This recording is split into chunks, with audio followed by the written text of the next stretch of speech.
Hey everyone, कैसे हैं आप लोग। इसराइल को बहुत ज़्यादा था कि टर्की से हमारे रिलेशंस बहुत अच्छे हैं और टर्की हमारे खिलाफ नहीं बोलेगा। लेकिन यार, हर चीज़ की लिमिट होती है, हद होती है। आप हद से ज़्यादा लोगों को मारे डाल रहे हो और ज़बरदस्ती मार रहे हो, मासूम लोगों को मार रहे हो। तो फाइनली टर्की ने बोल ही दिया। टर्की के जो प्रेसिडेंट है रजब तैयब एर्दोगान, और उन्होंने फाइनली अपोज़ किया है। और चलते हैं, पहले इस वीडियो को देखते हैं जो रज़ाग्राफ़ी की तरफ से, और कोई तो वैसे दिखा भी नहीं रहा इस तरीके से रिपोर्ट्स को। तो चलिए पहले इस रिपोर्ट को देखेंगे और फिर हम लोग बात करेंगे। दोस्तों, आखिरकार तुर्की और इजराइल भिड़ ही गए। अभी तक इजराइल कह रहा था कि तुर्की के साथ हमारे रिश्ते बिल्कुल ठीक हैं, और रजब तैयब एर्दोगान को सारी दुनिया से खूब गालियां सुनने को मिली। ये तो खूब जनरल कोसा बात है। गया, इमेज पर सीधा उनके असर हुआ। उनके एक्सपर्ट ने साफ तौर से एर्दोगान को कह दिया कि बाबूजी, तो गाजी के नाम पर जितनी फैन फॉलोइंग थी सब नाली में बह रही है, कुछ तो बोलना पड़ेगा। रजब तैयब एर्दोगान को जल्द समझ में आ गया कि अब तो कुछ ना कुछ बोलना पड़ेगा। तो अब वो जो बोले हैं बहुत खतरनाक बोल दिए हैं, जो ईरान के अलावा कोई और नहीं बोलता। तुर्की के राष्ट्रपति रजब तैयब एर्दोगान इतनी जोरदार तरह से भड़के हैं कि उन्होंने इजराइल को टेररिस्ट स्टेट घोषित कर दिया। सही सुना आपने, रजब तैयब एर्दोगान बोले कि इजराइल एक आतंकी देश है, आतंकी एक्टिविटी करने वाला स्टेट है। साथ ही उन्होंने ये तक कह दिया कि नेतन्याहू का वक्त खत्म, नेतन्याहू मिटने वाला है और नेतन्याहू का अंत करीब है। ये बात कोई बोलता नहीं, लेकिन एर्दोगान ने बोल दी है। इसके अलावा रजब तैयब एर्दोगान ने साफ तौर से कहा कि जो 12,000 तुमने आम लोगों का मर्डर किया है, उसके 1/3 सिर्फ बच्चे हैं।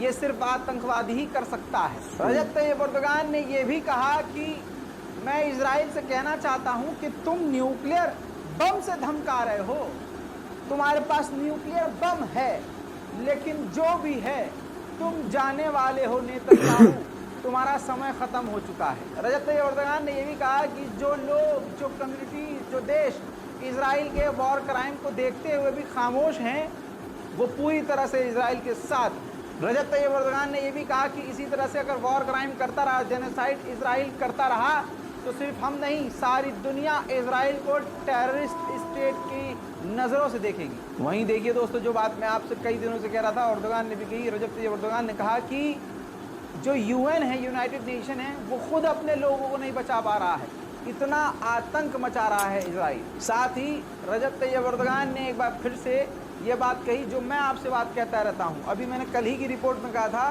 कि गाजा की वजह से असलियत इजराइल की सामने आ गई है, असली चेहरा इजराइल का सामने आ गया है। गवाह हैं आप लोग, ये बात मैंने कही थी। रजब तैयब एर्दोगान ने भी सेम बात कही। एर्दोगान ने कहा कि गाजा की वजह से इजराइल का असली चेहरा सामने आ गया है। एर्दोगान ने कहा कि हम फिलिस्तीनियों को मदद हर तरह से देंगे, और जो सेटलर्स हैं, जो यहूदी कब्जा करके रह रहे हैं, उन्होंने अपने आप को मान लिया है कि वो आतंकवादी हैं। साथ में उन्होंने कहा कि इजराइल आतंकवादी है, लेकिन हमास आतंकी नहीं है। हमास अपनी ज़मीन के लिए लड़ने वाली एक रेजिडेंट फाइटर ग्रुप है, जो अपनी आज़ादी और अपनी ज़मीन और अपने हक के लिए लड़ रहा है। दोस्तों, ये वो चंद ऐसी बातें हैं जो एक दुश्मन देश ही दुश्मन देश से बोल सकता है। अब एर्दोगान के दिमाग में क्या चल रहा है ये नहीं पता, लेकिन ये तमाम चीज़ें उन्होंने बोली हैं। सुनिए वीडियो।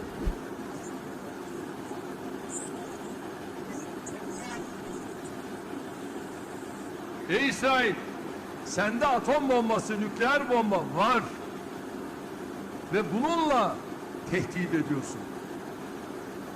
Bunları biz biliyoruz. बहुत टाइम से वेट किया जा रहा था कब बोलेंगे एर्दोगान, बिकॉज लोगों की बहुत ज़्यादा, मुस्लिम्स की स्पेशली, इनके ऊपर बहुत ज़्यादा कि हाँ ये İstediğin kadar बोलेंगे। nükleer bombaya sahip ol.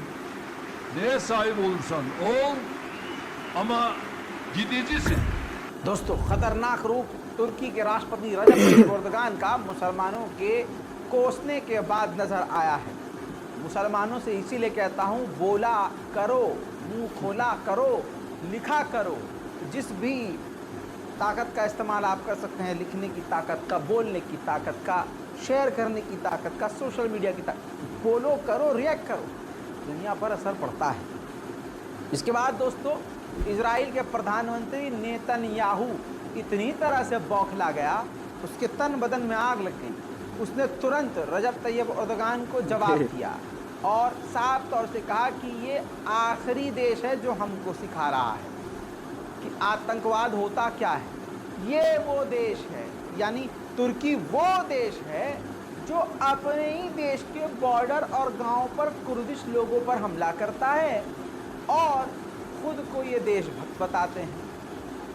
ये वो देश है जो हमको आतंकवादी कह रहा है, जो दूसरे ही अपने बॉर्डर पर रहने वाले दूसरे ही समुदाय के लोगों को मारता है, एयर स्ट्राइक करता है, बमबारी करता है, कुर्दिश लोगों को कत्ल करता है और बच्चों तक को मारता है। ये तुर्की के खिलाफ जवाब दिया है, तुर्की के खिलाफ बयान दिया है किसने? नेतन्याहू ने। साथ में नेतन्याहू ने यह भी कहा कि ये वो तुर्की है जो खुद एक आतंकी संगठन हमास को सपोर्ट कर रहा है। दोस्तों आप अपनी राय कमेंट में ज़रूर लिखिएगा, क्योंकि आपकी राय ज़रूरी है, क्योंकि जनता ही जनार्दन है। उधर आज़रबाईजान के राष्ट्रपति इल्हाम अलीयव ने चिट्ठी लिखी है, लेटर लिखा है फ़िलिस्तीन अथॉरिटी के राष्ट्रपति महमूद अब्बास को, और उस चिट्ठी में लिखा है कि आज़रबाईजान का इतिहास हमेशा रहा है कि हमने फ़िलिस्तीन का हमेशा साथ दिया है। इस बुरे वक्त में हम हर तरह से गाज़ा और फ़िलिस्तीन के साथ हैं और आगे भी आज़रबाईजान पूरी ताकत के साथ आपके साथ खड़ा रहेगा और हमेशा 2 स्टेट सॉल्यूशन की मांग करता रहेगा और 2 स्टेट सॉल्यूशन ही इसका हल है। इस बात को अंतर्राष्ट्रीय लेवल पर कहता रहेगा। दोस्तों अब मैं आपको मौत के आंकड़े बता देता हूँ। इजराइल के कातिलाना आतंकी हमलों में, जेनोसाइड वाले हमलों में 11,500 फ़िलिस्तीनियों की यानी गाज़ियंस की मौत हो गई है, जिसमें 5,000 से ज़्यादा सिर्फ बच्चे ही बच्चे हैं। फ़िलहाल की इस रिपोर्ट में इतना ही। चैनल को सब्सक्राइब करना मत भूलिए और इंतज़ार कीजिए हमारे अगले अपडेट का। सो फाइनली आप लोगों ने इस रिपोर्ट को तो देख लिया होगा और फाइनली टर्की ने अपोज़ किया, उसके ख़िलाफ़ बोला, और ये बहुत बड़ा स्टेटमेंट है। कोई प्रेसिडेंट इस तरीके से दे रहा है तो ये बहुत बड़ी बात है। कोई दुश्मनी दे सकता है और रज़ाग्राफ़ी में जिस तरीके से वो बोल रहे हैं, सो एटलीस्ट बोला तो टर्की ने। और टर्की एक ऐसी ताकत है जो बोल सकता है मुस्लिम्स की तरफ से। बाकी सऊदी को तो कोई लेना ही देना नहीं है, सऊदी कुछ कर ही नहीं रहा है अभी इस तरीके से। और आप लोग क्या राय ज़रूर कमेंट सेक्शन में बताइएगा। वैसे टर्की के लिए दुआ करिए, सॉरी फ़लस्तीन के लिए और सभी के लिए दुआ करिए। फ़लस्तीन के लिए स्पेशली दुआ करिए, क्योंकि हद से ज़्यादा बदतर हालात है, हद से ज़्यादा बदतर। न जाने कितने मासूमों को मार दिया, अराउंड 11,000 समथिंग बताया लोगों को मार दिया गया है, वहाँ पर शहीद हुए हैं और बढ़ती जा रही है। हर चंद वक्त में वहाँ कितने ब्लास्ट हो रहे हैं और कितने लोगों को मारा जा रहा है।